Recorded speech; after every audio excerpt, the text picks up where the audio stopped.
പണ്ട് മധുരയിൽ കംസൻ എന്നു പേരുള്ള ഒരു സ്വേച്ഛാധിപതി രാജാവ് ജീവിച്ചിരുന്നു. ഭയവും അരാജകത്വവും പടർത്തി ഉരുക്കുമുഷ്ടിയുമായി അദ്ദേഹം ഭരണം നടത്തി. എന്നാൽ ഒരു ദിവസം ആകാശം ഒരു പ്രവചനം പ്രവചിച്ചു.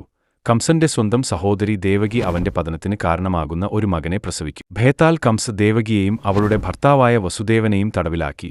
അവൾ പ്രസവിക്കുന്ന ഓരോ കുഞ്ഞിനെയും കൊല്ലുമെന്ന് പ്രതിജ്ഞയെടുത്തു. കംസ് അവരുടെ ആദ്യത്തെ 6 മക്കളെ നിഷ്കരുണം വധിച്ചു.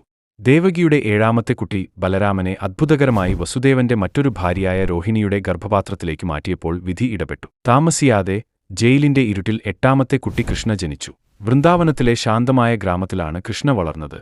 ഒരു കുസൃതിക്കാരനും എന്നാൽ അത്ഭുതകരവുമായ കുട്ടി.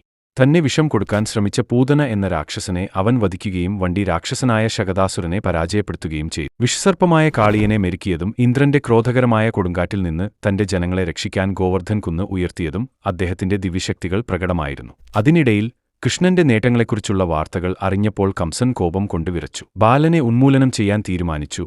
അവൻ നിരവധി അസുരന്മാരെ അയച്ചു, ബകാസുരൻ, അഘാസുരൻ, കേശി എന്നിവരോടൊപ്പം.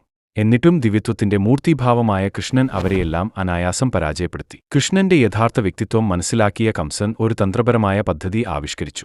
കൃഷ്ണനെയും സഹോദരൻ ബലരാമനെയും കുടുക്കി കൊല്ലാമെന്ന പ്രതീക്ഷയിൽ മധുരയിൽ ഒരു മഹത്തായ ഗുസ്തി മത്സരത്തിന് അദ്ദേഹം ക്ഷണിച്ചു. കൃഷ്ണൻ അവിടെയെത്തിയപ്പോൾ കംസന്റെ ആനയായ കുവലേപിടയെ അരങ്ങിന്റെ കവാടത്തിൽ വെച്ച് ധീരതയോടെ പരാജയപ്പെടുത്തി.